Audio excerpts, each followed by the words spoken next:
we're not recording yet, but I'm going to say hello to everybody. I know there's some people I might know in the audience, but there isn't. I'm Mark. This is Mark. This is our temporary co-host Vivien. Soon to be permanent, I hope. That'd be awesome. I think we'd be doing good then. We'll see how good this one goes. Oh, you're testing us now. So, you'll call us, we won't call you, kind of thing. Yeah. And in case anybody doesn't know, Vivien's very first podcast was Making Tracks, wasn't it? Yeah, I was very excited. I had always wanted to do a podcast, and I was very excited. Do you know what? I always wanted to do a podcast as well, so I was really excited. Cool.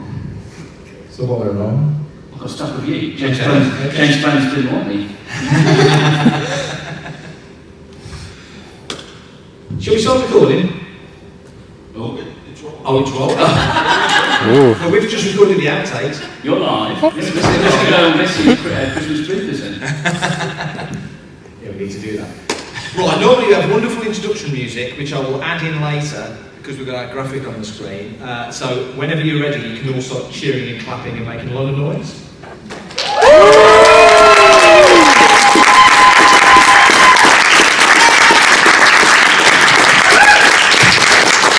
Thanks guys, you're listening to Making Tracks. I'm Mark Newbold. This is my co-host, Mark Mulcaster. Introduce yourself, Mark, even though I've already just done it. Hello there. How's everybody doing? Are we all glad to be sitting down for a bit? I know I am. Yeah. Ooh, what a long day. I can't believe you said hello there sitting next to Vivian. Yeah, it's a bit cheesy. Oh, okay, so this is how this one's going, eh? So it's been quite a day. We're on day 3. Is it Sunday today? Yeah. Day 3, I think. So I've had a busy day. Mark's had a busy day. Have you had a busy day? Yes. What have you been up to?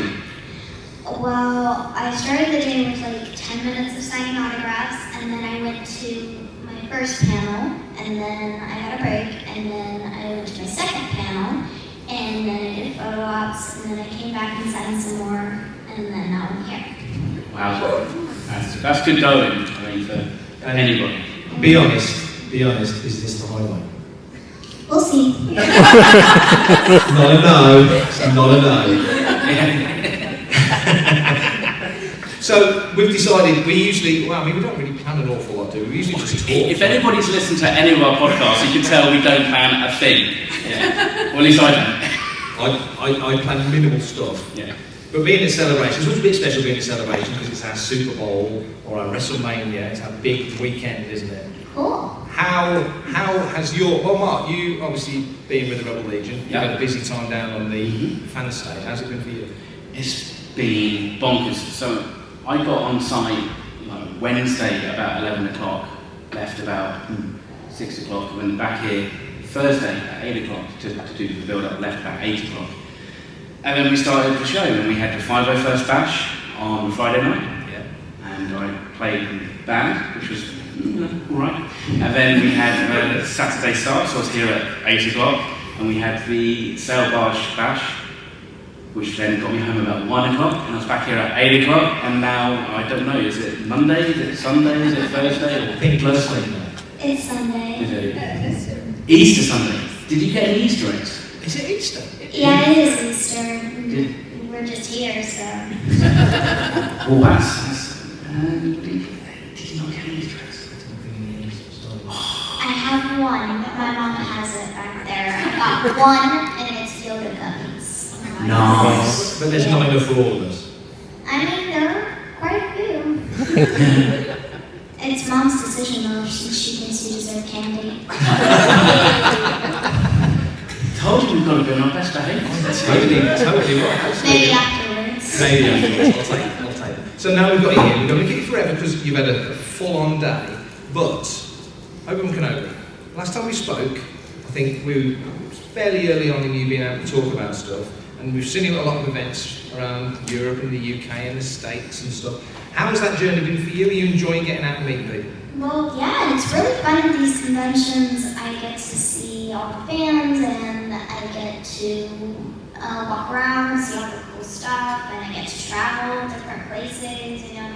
my first time out of the United States was for a convention, so yeah. And apart from Holonet News Stage Room 14, where's the best place you've been? Well, I think honestly England is pretty cool. I like it here, it's really nice, but it is cold. Very, very, very, very, very cold. My little LA body cannot handle that. And we saw you first at Wales Comic Con. Yes. You seem to be having a ball at that show. Yeah, that was fun. Are you still, I'm assuming you are still playing D&D? Because you were going really collecting the dice and getting the My group hasn't met in a little while. One of the kids was out of town and I've been pretty busy, but once we can all make it work again, we're gonna come back together for a game. Good. Have you seen the film yet? No, I haven't. I'm very excited to. I've seen it, it's pretty good. It's good, isn't it? Very funny. It's very funny. Very nice. And you like Daleks as well? Yes. What's the latest Dalek thing you've got? Because again, you were looking around at all the stuff in Wales, there was quite a bit there. Well, yeah, there was quite a bit. I have like a full dog family in my droid collection now.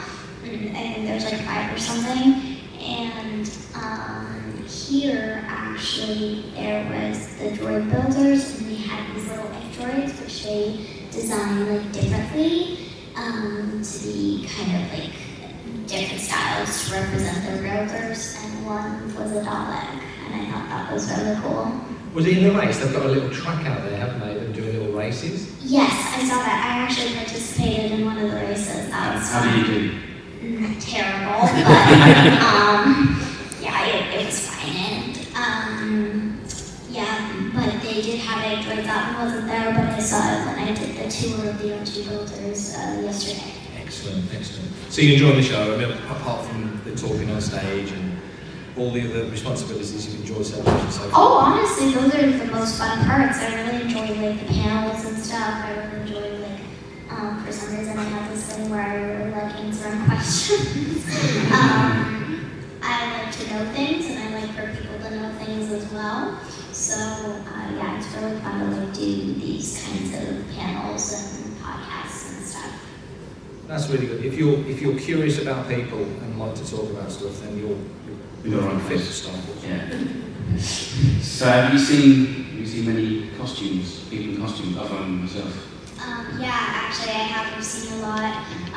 I've seen a lot of the 501st, which have like the very prestigious costumes, very accurate.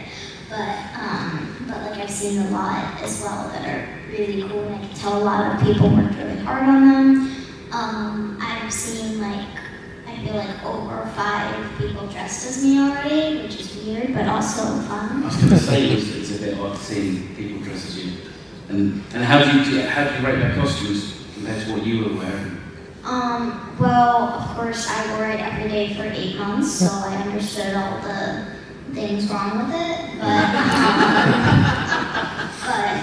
still, for a cheap Amazon version, still pretty good. That's cool, yeah. To be fair, that makes you could be like a Rebel Legion costume judge. We're happy to get you involved, definitely. Yeah. So, a little bit about Obi-Wan Kenobi. So, how many episodes was there? 6 episodes? 6. How long did it take you to film from top to bottom? 8 months Wow. to film, and then a year of editing and a year of auditioning, and then now a year of doing these conventions after it's been released. So it's been like 3.5 years, I feel like. Yeah, it's like a lifelong commitment, isn't it? Yeah. Yeah. And how, I know we talked about this when we've done the interview for Insider, which is coming out very, very soon.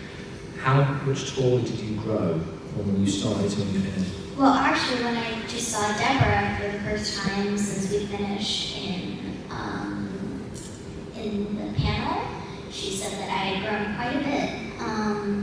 I think I'd probably grown like half a foot, probably not very much. I'm pretty short, but like still, it's pretty good for a few years. And so when you went, again, we spoke before about this, but when you auditioned, you did an audition at the beginning and then went on to set and it was very full on, it was quite involved. Can you tell people a little bit about that? Well, that was like a chemistry read I did. I had already done a Zoom chemistry read with Vivien, quite a few auditions. And then they had me come in and it was like full camera, full lights, full set, full costume, they had everything. And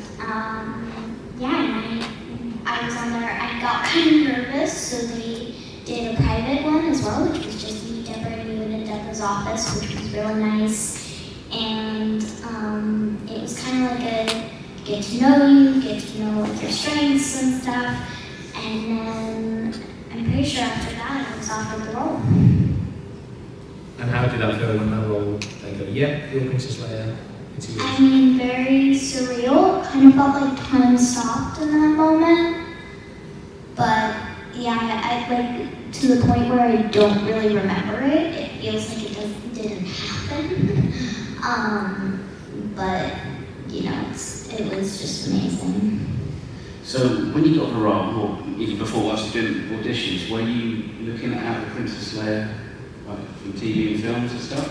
Yeah, I was really into Star Wars before I got the role. I had always been drawn to Princess Leia and the droids. And Deborah actually asked me not to prep because she didn't want me to try and mimic Carrie Fisher. So she told me, like, don't watch the movies, don't watch anything Star Wars, don't watch a lot of Carrie's movies. Like, I don't want you to be too much influenced by her that it feels fake. Yeah. No, so she really wanted me to kind of just have that energy because throughout that audition she decided that I was Leia and she didn't want it to feel over-prepared when I stepped on set.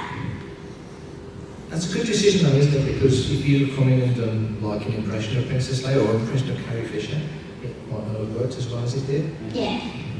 Yeah, because I suppose in some respects, you know, you're playing the young Leia, which of course Carrie wasn't young when she was like New Hope. Yeah. Not as young. Not as young, Not as yeah. So yeah. And what was your favourite scene shooting?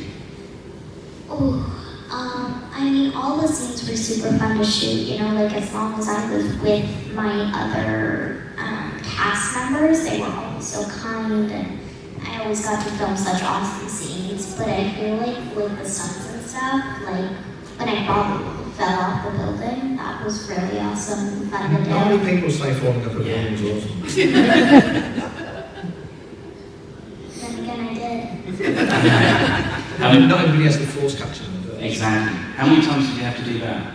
So many times, in so many different parts, and so many different things. Because first they had to film me on the building, and then they had to film me off the building. And then they had to film me jumping from one building to the other.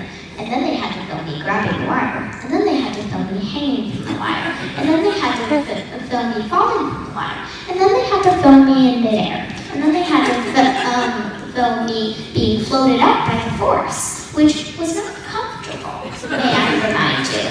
And then they had to film me being on the ground and getting up. And then they had to film Ewan coming in to check on me.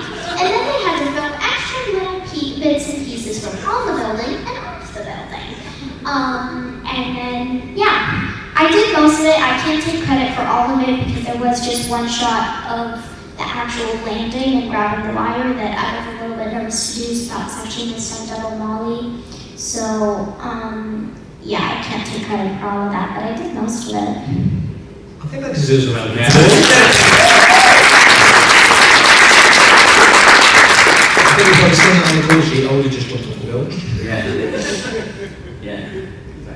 So you love Star Wars. You watched them all again before you got prepped. You didn't even get prepped. You kind of refreshed yourself, Yeah. which is a great thing. So when you get into playing the role and you're talking about it to people like us, you love Star Wars. So you obviously I know you're tired because you've had a long day, but you're quite obviously enthused and enjoying talking about it. Yeah, I honestly just love it, and I love talking about it, and I could share the stories forever because I never got to share them while I was actually making them because it was all such a big secret that getting to share them now is just so exciting. And was it difficult then, having to keep everything under wraps? So difficult, especially when it was just the exact wrong timing because it was the time when my friends were getting really into Star Wars, and they would be like, oh, I mean, I just love Star Wars, and I mean, like, Princess Leia is my favorite character, she's so awesome, and I would just be like, like inhuman noises, trying to compress the back of me that just wanted to say, I'm in Obi-Wan Kenobi as Princess Leia, and I love you. So yeah, it was kind of a lot. And then when I did finally tell people, I mean, like, my friends were so nice about it. They treated me no differently. They were just so incredibly kind. And I'm really lucky to have friends like them, honestly. I think they took it so well, and it was just so sweet for them to be so supportive. That's very cool. And what's a day for you like? Because obviously as a younger actor or a younger actress, your days are slightly different to the adult actors. So how does a day work for you? Do you mean like on set or just normal? And with teaching and lessons. Yeah, on set. So I usually come in earlier or later, depends on what they want to film. Because sometimes, like, if they want to film something late at night, I have a time limit. I can only be there for, pretty sure it's 9 hours, 9.5. So, yeah, my mom's nodding. So, basically, if they want to film later, they'll bring me in later, so they can bring me in at noon, let me sleep in, but that means I have to work until 9:30 at night, because maybe they want to get a night shot. But if they don't want the night to go in, like they want to film all day shot, then they'll bring me in super early. I think the earliest I had was like 4:30 a.m. or something. Yeah, but at least you get off early. You're home by lunch, which is nice. But yeah, so like I start out earlier, later, depends on what they want to film. I usually get a block of school done, which is 20 minutes right away, because they have to get an hour done every day. So I get my 20 minutes, and then either they'll want to do more school because they want to bank, so they can bank hours, which means that if they're really running behind on a day, they don't have to school me because they can just use a banked hour. So sometimes they'll want to bank hours, or they'll move me on and they'll put, well, first when I get there, I have to get into costume and get my hair and makeup done, and then I do school. And then let's just say for this day we're making up, they want to get it done early, so I do an hour of school, and then they have me do a few scenes, which, like, for one scene, it'll probably take about 3 to 4 hours. And then they'll have me go back and finish up my school, or maybe bank some more. And then they'll bring me in, and then finally, usually around like 3 or 4, I forgot you have to have a lunch break, so I get a 30-minute lunch break in between. And then after they're done filming, they'll bring me back to the trailer, maybe get a little bit more school done before I can even go. And then I get out of my costume. If I have like something special, like on Obi-Wan, I had the fake hair and the contacts, so they would have to take that out. But usually with makeup, it's like a tiny bit of concealer maybe, so I don't really need to worry about it. And then I go home, I eat dinner with my family, and I go to bed early so I can get up for my 6 a.m. call time the next day. Another round of applause. Yeah. So when you're running Hollywood, it's going to be really organised, isn't it? I mean, I don't know, probably. It will. So, outside of Obi-Wan Kenobi, other work that you've done, is there anything on the horizon that we can look forward to that you can talk about? Because we know you're very good at keeping secrets. Well, yeah, actually. I think Star Wars was probably the biggest secret. What I have is a Fatal Attraction that's coming out, I believe it's April 30th. And that you can see me in as a younger version of it, because there's 2 timelines. So a younger version of someone in the older timeline. And then I also am going to be in Boogeyman, releasing 2 days before my birthday on June 2nd, which is a very, very, very, very, very scary movie that I will not be watching. Everybody on that stuff is so nice, and I'm really excited to see what you guys all think of it. Was that an interesting change of pace, doing a horror film? Yes don't know. Like, I feel like Obi-Wan Kenobi was actually enough that, like, it wasn't too different. Like, it would have been weird if I had gone from, like, a comedy to a horror. And I mean, like, Obi-Wan had, like, some comedy elements, but, like, it kind of mixed it in. It had, like, comedy, drama, thriller, sci-fi, like, it kind of mixed it all together. So it wasn't too big of a change, but, like, it was a little bit weird, because, I mean, like, it's different, for sure. And it was, like, an actual, for real monster movie, you know, like, there was a very terrifying entity with fingers for teeth that is hunting me. So, yeah, gross. And the director, who was very nice, for a premiere gift on the cast and crew screening, he got me the actual VFX head of the Boogeyman to put in my room. Wow. Because he is a lovely human being. So, oh, and he's British too. So, That explains a lot. yeah. So now I have the Boogeyman in my living room wearing a bucket hat next to my schoolroom globe. So, that's lovely. And then, but yeah, it's very terrifying, but luckily it's like the designed version, so it's not as detailed. But I'm not sure that really excuses how creepy it is. But yeah, I think that movie's really fun. I play like the one of the main leads, because the main three leads are family, and I play the little sister. And honestly, that role was so fun. I got to do so much awesome stuff. I got to like be a part of killing the boogeyman at the end, which was really fun. And sorry. If you read the original story of Stephen King, you know that already.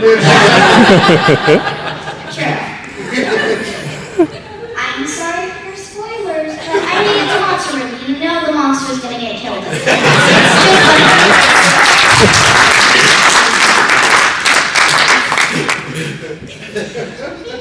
I'm almost I know. this question. Yeah, absolutely.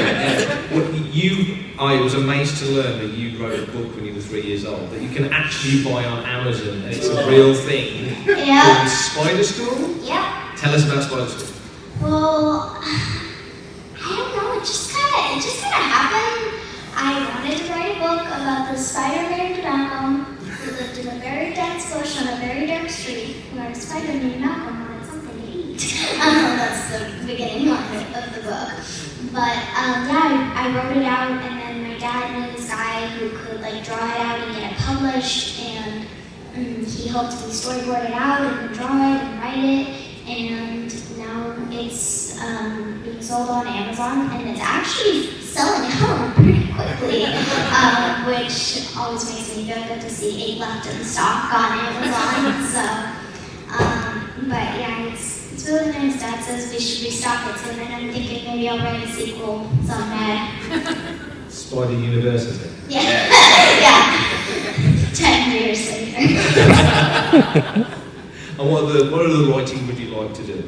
Well, I really want to write like an actual script. I'm working on a few right now. I just love to write, and I think just any form of writing always interests me. So do you like writing for other people, or do you always kind of write a part for yourself? Well, it really depends. Like, I feel like most of my stories do kind of center around like a 10-year-old girl kind of thing, but I think that's mostly just because I can relate to it, so I can write it easier. And also, I want to direct as well, so I feel like it would be easier to direct to someone I relate to more, you know?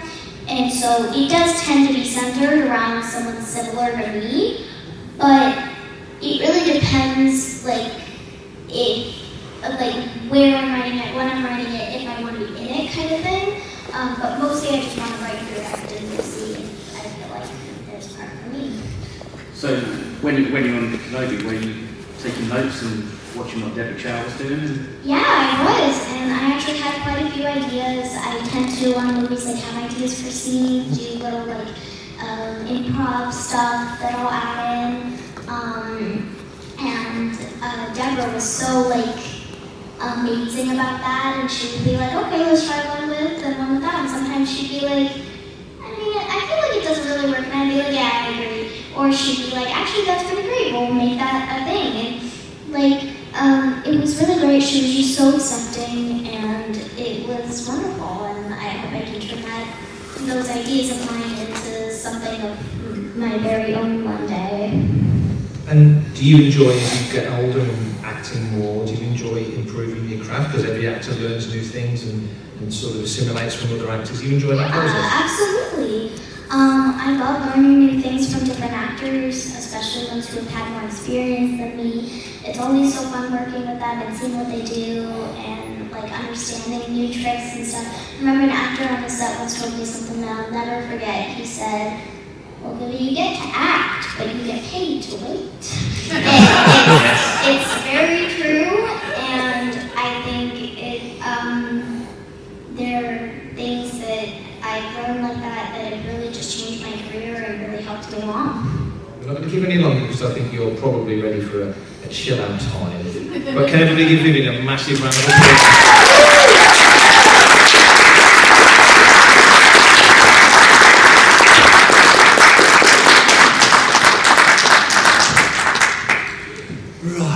So what are we going to talk about now, Mark?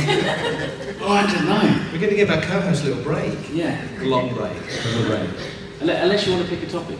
Oh yeah, pick a topic. How many coming my way? As promised. Well, best. Oh yeah, Mark takes that one. Can we split it? Is that a Grogu? Yeah, these are little Grogu sweets. Little Grogu. Thank you very much. See you later. Take care.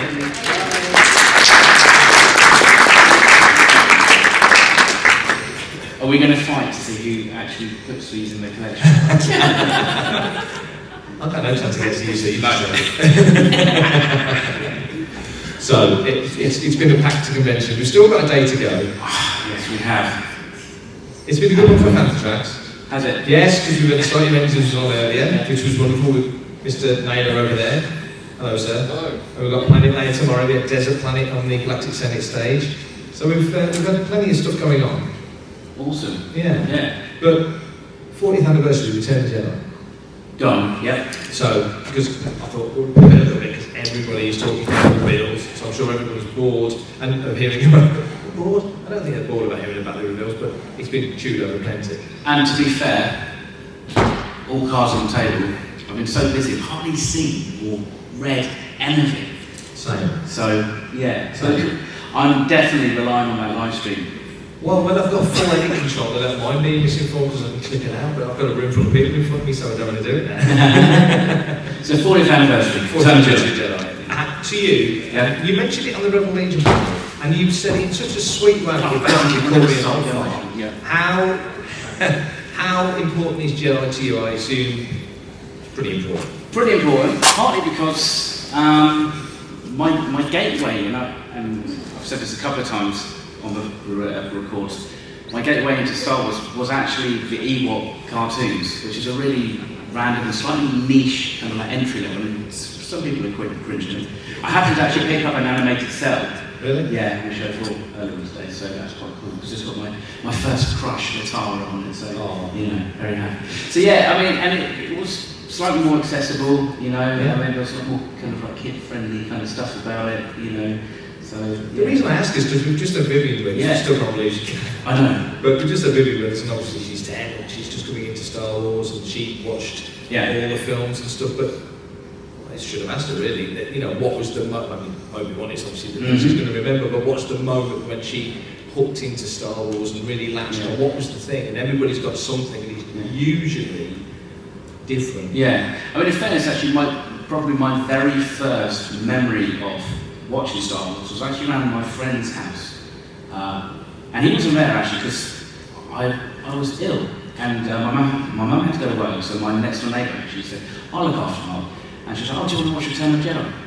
And I was like, "Yeah, go on." And I don't think you know that age, you just kind of put it on and just watch it and just accept it for what it is, and you don't kind of go, who are these characters? You're just going to look at the stunning visuals and all the cool stuff, and then, you know, so that was probably my first kind of like like proper kind of memory of Star Wars, but then I remember just kind of like, you know, droids and Ewoks and that especially. So, what about you? Because obviously, you know, slightly different age, and so coming to the end of that original trilogy, slightly different kind of like tone and path as well to it. You know, how did that, you know, from your perspective and the fans' reactions at the time, having just had a very kind of like subtext heavy Empire Strikes Back, and then kind of almost reverting back to form. How was Return of the Jedi for you guys? It's a good way of putting it, actually. It was different. I think kids my sort of kids my age. You know, when I was a kid back when that was out, you had that amazing. And Dan Zare talks about it in Coffee with Kenobi the other day, and he made a really good point. That Empire to Jedi stretch it's still my favourite period of Star Wars time. The Marvel comics, the toys that were coming out, just the tantalising thought of what was ahead, because we didn't truly know what was coming, and all the playground rumours, which was basically the internet back then, was the playground. You know, so all of that just built and built and built, and then you got Jedi, which pretty much paid off on everything. You know, but it was also, I do remember that Christmas, my Christmas present, 83. Was Raiders and Video 2000, that whole Raiders Video 2000, Raiders and Video 2000, and the John Williams cassette of Jedi. And I remember on Christmas Day going upstairs and playing the Jedi soundtrack, and when it got to the end, I got all choked up, proper choked up. I thought, this is it, this is Star Wars, it's done. There's no more Star Wars. And the amount of times we've had, Star Wars is done, we had it then, we had it in lots of different weird ways, like when the Marvel comic finished with issue 107, the Bantha Tracks finished Bantha Tracks. With issue 36, I think it was. You know, and there's been endings for Star Wars across time, and then of course Revenge of the Sith. You know? Exactly. Because I can remember that. You know, it's very clearly like Revenge of the Sith. Because it really did feel like, you know, closing the circle. And I suppose that's the nice thing actually when we got to the end of Rise of Skywalker was actually the thing we all kind of felt. So it's meant to be the end of Skywalker Saga. It's definitely not the end of Star Wars by no stretch of the imagination. So it was kind of like a weird kind of melancholy kind of like feeling of, well, it's done, but then, you know, blue sky from then on. So, you know, and what a treat we've had every single year since then. It's been crazy. You could never have envisaged when Jedi, certainly when Jedi came out, because just the technological advances alone makes it a totally different ballgame. Well, Battle of Endor. Just like, you know, you compare that to the original Battle of Yavin, and it's just like miles apart, and it like, you know, the compositing and the layering and just a number of ships and that were in that space battle, you know. So it's interesting you mention that because we had Bill Kimberley on, who was one of the guys who was at ILM, who was part of that amazing shot of SB-63 or something, and they laid all those shots together for the coming away from the Death Star. And he basically reiterated what, you know, I'm name dropping it. I interviewed Dennis Muir a long time ago for Lightsaber, and he said, I said, do you think they would have ever, you know, how far would optical have got if digital hadn't have come along? And he said, well, we'd have just kept throwing money at it, and it would have got better and better and better. You know, and you just wonder how far that tech would have got, but you look back to that time period and think, that moment in Jedi, it never really got better than that for optical effects, did it? No, I don't think so. I mean, because you look at some of the films from then, you know, it really shows, but then it's down to like the genius of the fact that, you know, they shot their plates with this division, so they shot 70mm rather than 35, so then once you've done a couple of transfers, the quality kind of sits in. And I mean, I had this even, you know, this bizarrely going back like 10, 12 years when HD came out and we were still editing on tape. You had to be careful that if you kind of edited one shot from one tape to another and you did it more than 5 times, the generation quality went down, so the visual quality went down. And, you know, that's still digital, so it's digital tape to digital tape. Now, if you've got people actually physically handling film, you know, you've got to be so careful. And the fact that we were able to maintain that level of quality, obviously the stop motion control kind of like was improved. You know, it's just, it's mind-boggling. And to this day, I still can't figure out how they're able to do it, and just how clever they've got to be to do stuff like that. And that's a really good point you pick up on, because Neil Scanlon said it not long ago, how there was things they did on Rise of Skywalker that they couldn't really do on Force Awakens. That they could have done it, but not to the level that they did it. And it kind of feels now with this era of Star Wars is the more that you make Star Wars, the better the tech's going to be. They mentioned it for Ahsoka, where the head tails are now done slightly differently, and there's things they can do now that they couldn't do when she turned up in Mando. And how long ago was that? A couple of years. So the more they make, the better it gets. And you know, just, you know, volume tech, and again, it's understanding and refining the process. You know, like, because you can really see the difference between like like season 1 and season 2 to season 3, just like how the volume tech has improved and how people are getting to understand it, but not only just for Star Wars, but also other productions who are using it. And then it's really telling when you do see another production that uses it, and you're like, oh, that's not quite so good, is it? And it is difficult. The test that we've done at Sky is like, some stuff works, and other stuff you kind of go, yeah, it's not right for that. And then you have to pivot, and you pivot and you go and go, right, we're going to have to go back to using green screen technology or something else, or even just rear screen projection, which is technically what it is. But it's funny, I think when you go back to Jedi and look at the making of, especially that era of filmmaking, Star Wars and the making of Star Wars, but it also got more of the PR things. It was, yeah. Making of Empire, I don't remember seeing that for a long time. It was hard to get in the UK. It wasn't as easily accessible. Making the Jedi and Classic Creatures, they were on, they were there. We got a video recorders to record it. It was something you could watch. Exactly, and I think that is one of the things that I think, for me personally, if it wasn't for Star Wars, I certainly wouldn't do what I'm doing now. And it's by lifting the lid and showing the stuff. I mean, obviously on one hand, it kind of, you go, well, you're lifting the curtain and it ruins magic, but actually I think it gives people a more profound understanding and respect for the craft that these people do. Yeah, exactly that. We had Jake Davis on Slightly Engines earlier, talking about the current job he's doing on another film production, storyboarding. Yeah. When you think of Star Wars, and storyboards was such a key thing of that, a key important part of how we learned about the film process. And it was really from Star Wars that you had no idea what was involved in making these things. No. And Star Wars did lift the lid, but on their terms. Exactly. And it brought the fans with it. Yeah, and they still do that now with the gallery series. In fact, every single one of these special featurettes is very neatly targeted at to focus on a special thing. And they did that with the prequel trilogy as well. Revenge of the Sith one, was it 60 seconds? Yeah, 60 on the Mustafar saying, Yeah, and you think just the fact that they were like, right, we're actually just going to focus on one scene. I mean, my favourite still was like the beginning, episode 1, and closely followed by Classic Creatures. Yes. So what about you? What's your most memorable favourite scene from Jedi? Oh wow. You got on the spot. You really got me on the spot. You should go a long way. We can ask Ben. Oh no, I'll answer. You can ask Ben. I knew you'd say that. I suppose there's a few. You could easily pick a top 5, but if I had to pick one, I would probably say the Skiff Battle. Because that just felt, with the music, that music was just supreme. The visuals were bang on. They pretty much got the map lines problem sorted, like they could never quite do for Empire. And they just got all these things, all these elements came together. The old style, I don't like the beaky style. But the old style.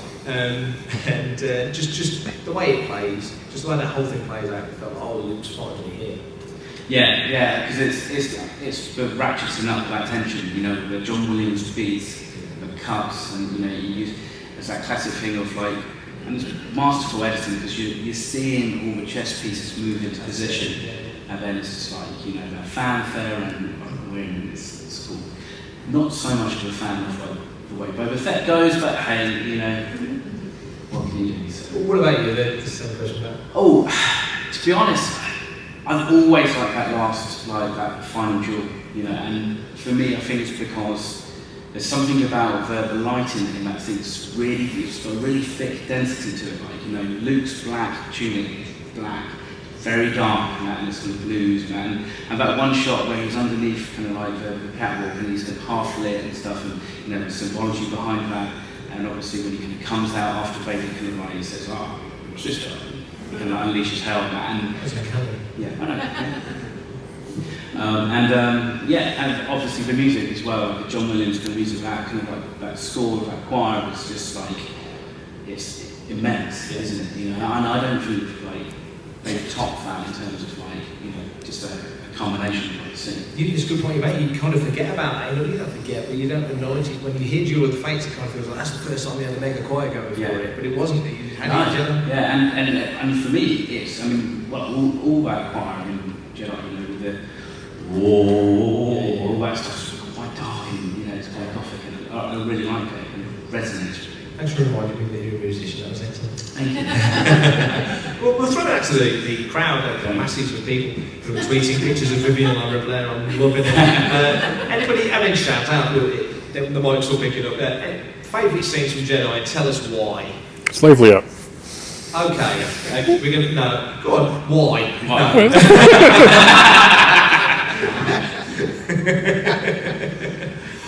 what, okay, we'll... Did somebody put their hand up? Yeah, man at back. Speeder bike chase. Well, we were just debating. Is it the speeder bikes, or is it when we see the origin story of the new god being created with C-3PO, when he wants to decide that he's a... What a great way of putting it. I've never thought of it in that frame, but that is... Like that's the a big Bible way. begins. Yeah. That's Genesis, isn't it? Yes! Exactly. You think about like how that story gets passed on from Ewok to Ewok over time. You know, I mean, it's like down in the Rebel Legion. Italians will be insufferable if you know that. Yeah. I mean, his panels are long enough as it is. But like, so if you go downstairs to Rebel Legion booth, we've actually got a replica throne with a brilliant C-3PO on it, and you can put on an Ewok hood and you can get a spear. And the amount of people who turn to stab 3PO, I'm like, no, you're here to protect him, you're here to worship him. And we're like, So you've really... Bing. I've never thought of it that way. Yes. That's brilliant. Yeah. Any more, is there any more insight that's going to top that? No, put your hand back up. Whenever Yoda confirms to Luke that Vader is his dad, Yeah. it was good because, like, I mean, whenever Park Chan-wook, I was about 7 or 8 or something like that, I'm like, that's not true. There's no way. He's just, he's saying that to get him over the dark side, and then whenever the supposed good guys go, oh yeah, by the way, we've been lying to you all this time. That was kind of a smack in the face for me.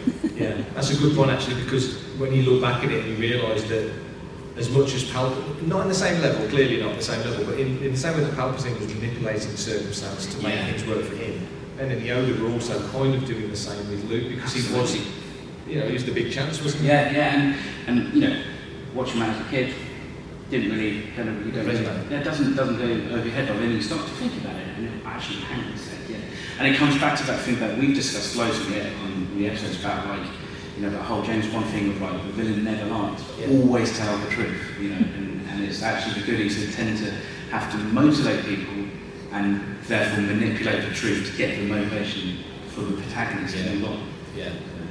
It's kind of heartbreaking because Yoda clearly knows he's on his way out, isn't he? So he's got to tell the kid, it's now or never moment, isn't it? Yeah. But the realisation, even though we as an audience have probably clocked it, it's still one of those.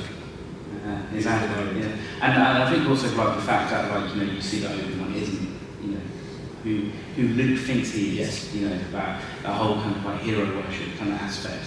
And so I think it's interesting. And just going back to Vivien for a moment, the Kenobi series, I think did a great job of showing that Ben, not that he ever claimed to be infallible, but he really isn't. He's just a guy. He's had his ups and his downs.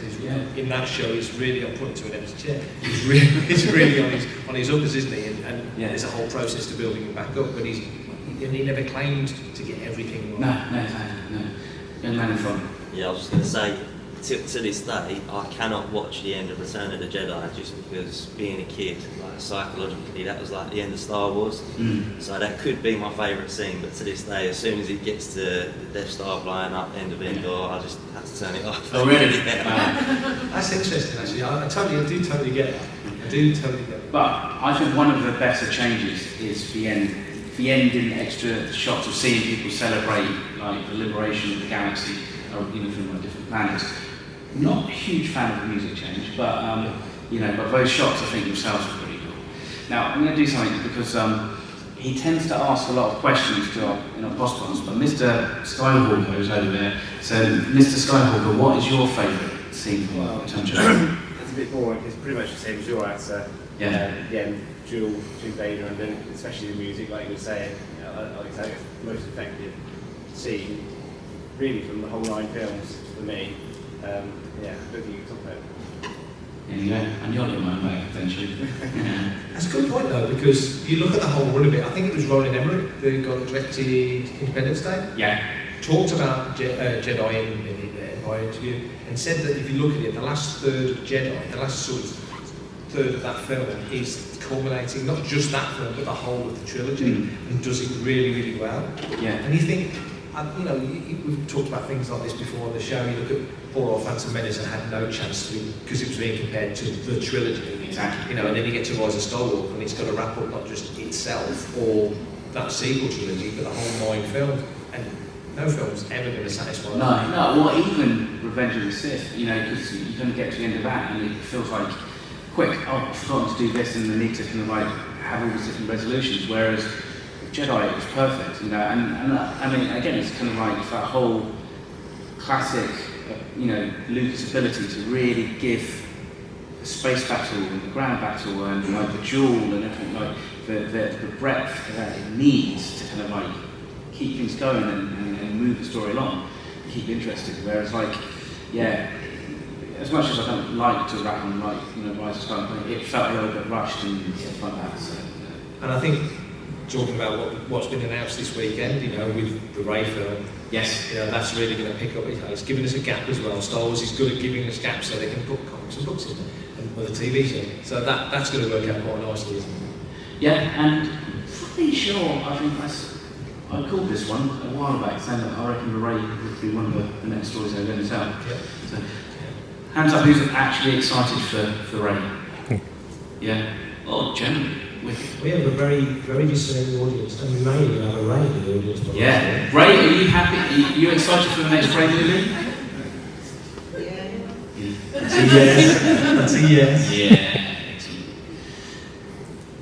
So slight shift of topic, the same film, Return of the Jedi. Yeah. Most merchandised of the three, I would say. Yeah. If you look back at it, certainly from the toy point of view. Yeah. Coming in as a kid, which was your favourite Return of the Jedi toy? Oh, Chicken Walker. Great choice. 110%. Although pretty difficult to get the bugger to stand up. Yeah. You know, play with a little bit too much and just kind of start Strings start together. Yeah. So, and when I started to kind of like then collect again, because being that a little bit younger, we got kind of like second-hand toys from the street. So as for the older kids, The street. No, seriously, the street. There was like Daniel down one end and Stephen up the other end, and their parents would just go, like, who wants, like, you know, they're bored of Star Wars, and they would just kind of chuck them out. And I'm like, yeah, we'll play it.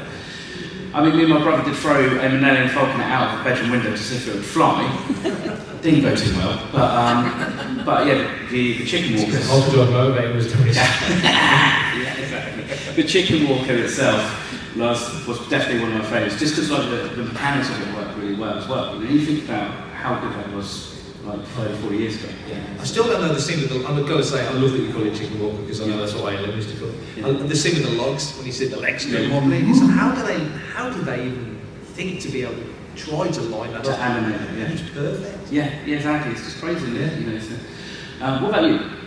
There's so many cool sets from Jedi. But I'd probably pick something small. I'd probably pick the speeder bike Yeah. because you've got that little exploder thing on the back where they just literally pop and go to bits. Yeah. And that was so fun. And the bike is now such a good looking figure. Yeah, I mean, to be fair, the Biker Scout, just generally as a character design, is still one of my favourite. You know, it's the helmet. Yeah. It's some because I think it's more symmetrical than like the Stormtrooper helmet, which is asymmetrical.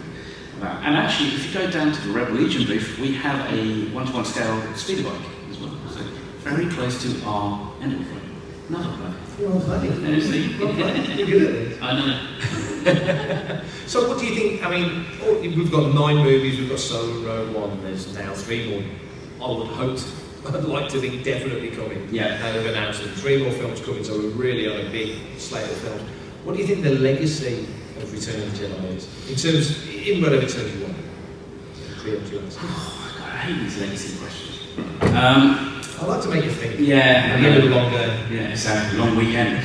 I mean, I think, like you said, it's, you know, this summation of like an end of an era. You know, I mean, that last shot, you know, with the gang all together and the little wipe into, you know, the credits and stuff, felt like very definitive. You know.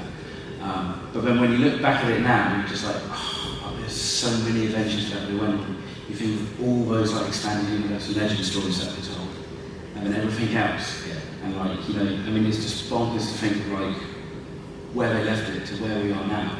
So, you know, the legacy, I think, for me, is the fact that whilst it was an end, it was also a new beginning. That's a great point. That's a really good one. I think when Phantom Menace came out, I always appreciated Jedi more. Yeah. Because I've always, in my head, I've always felt there's a point in Empire Strikes Back where up to a certain point in Empire, it still feels like Star Wars. And you get to a certain point, and it feels like Jedi. It's weird. I mean, it's not that, but it feels like that. And to me, Phantom Menace and Jedi always felt kind of weirdly close. There's certain Star Wars films that feel like they're on the same sort of tone. Phantom, Jedi, Revenge of the Sith, Force Awakens, they're all that same sort of tone, if that makes any sense. But Jedi, I think, technologically was just insane. The leaps, you don't see leaps like that now. No, I suppose that's the thing. It's like, sometimes you look at CG and you think, that looks really good. But then actually when you do go back, even if you go back to like Force Awakens, which is, 8 years ago, and you look at CG and it's like, wow, things do change. But we're so much used to seeing that, like everything has CG in it now. It's like, it's how you use it, it's how you employ it. And I mean, you mentioned Dungeons and Dragons earlier on, and great film. However, not the greatest CG. Some of that stuff didn't look quite as good as it could be. So maybe I am busy that day and they had to go somewhere else. No, I learned to do visual effects. Did they really? They did. Ooh, awkward. I can see the red dot on the end of snipers here.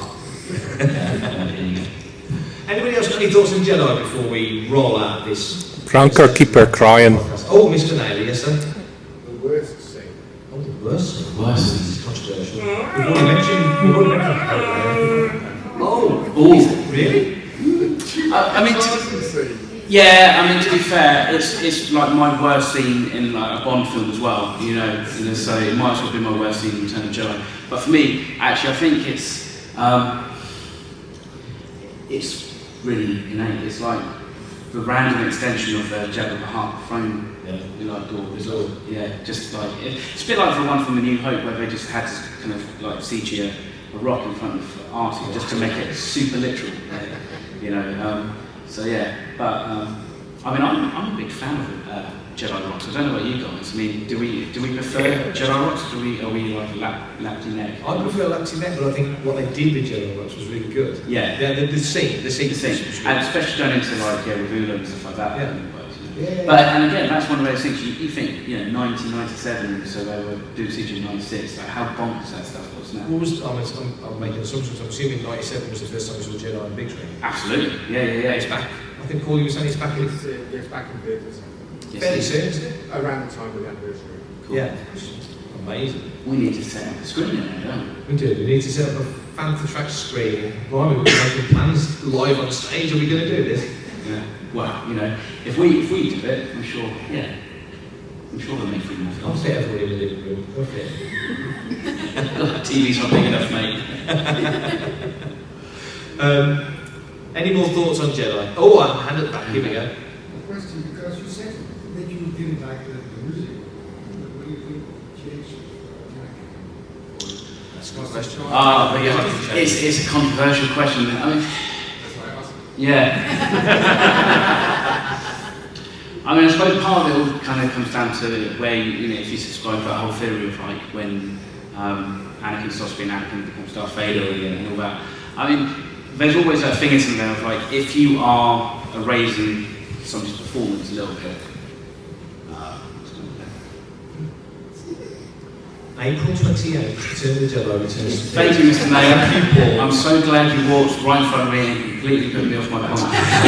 Just to tell you that. You're welcome. Thank you. April 28th. Yeah, I mean, it looks a bit jarring, and I think it's a bit jarring. Bit jarring, yeah. It doesn't bother me too much. What bothers me most? Here we go. It's the no. At the end of the scene, at the end of the duel.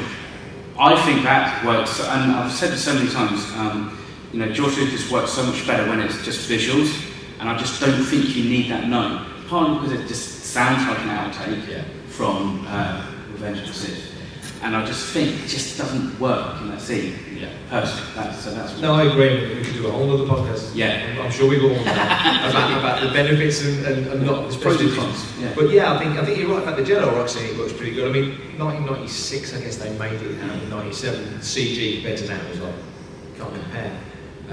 But my worst one was another Vader one actually from Empire. Yeah. I mean, or before he used to send bring my shuttle, and now he's prepared my style shuttle my arrival. It's like, no. Before he's like, really, staff, Yeah. bleep. But now it's just like telling the guy to go and get my ship ready, and it just changed the tone of it. And that's the thing about Star Wars, is that I think we live with it and watch it so much that you imbue it. Yeah. So you kind of know what they're feeling and know what they're thinking, and because you've watched it so many times, and they make one little tweak like that, well, actually, no, you were wrong. Yeah, We were wrong. We were wrong, exactly. So, but it's chalk and cheese, and I suppose it's that whole thing is like somebody who has only ever watched Star Wars from Disney Plus. They're not going to know any different. And actually, it makes perfect sense when you think about it. If they would have hopefully seen 1, 2, and 3, and then seen 4, 5, and 6, and they're like, oh yeah, there's that, let's do that. Yeah. So it makes sense. This is how Georgia was running it, wasn't it? Yeah, so I mean, can't really argue with the maker. I don't know. Well, on that note, because we're not going to argue with Maker, because he knows where we live. Thank you everyone for joining us. It's been so much fun, and thank you to Vivien. I'm pointing at an empty chair again. Thank you, Vivien. You're wonderful. And tune in. Yeah, you get this one. And tune in to Fantha Media. Subscribe, listen, share, and comment, and all the other good stuff. But for now, thank you everyone. Enjoy the rest of the celebration.